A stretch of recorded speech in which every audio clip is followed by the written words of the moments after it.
Dukungan TNI Angkatan Udara untuk menyukseskan program makan bergizi gratis terus dilakukan. Komando Pasukan Penjaga Angkasa itu bahkan siap membantu program pemerintah melalui penyaluran di daerah pelosok. Hal ini disampaikan Panglima Komando Operasi Udara 2 Marsikal Muda TNI Denny Hasoloan. TNI AU siap menjangkau wilayah pelosok yang sulit diakses dalam mendukung program makan bergizi gratis. Ya, itu sudah dalam perhitungan kita, Pak. Terutama kita punya akses udara kan, Pak ya. Kita sudah mendukung, kita siap mendukung. Tapi tentunya semuanya ada perencanaannya, ya karena saya lihat perjalanan Badan Gizi Nasional ini sudah sampai ke sini kemarin. Ya, jadi kemungkinan besar sudah akan berjalan. Mungkin di para rekan-rekan udah tahu semua ya, udah ada beberapa dapur yang sudah disiapkan.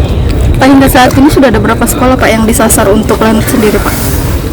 Lanut di sekitar Lanut ada berapa sekolah? Ada tujuh dengan jumlah kemarin?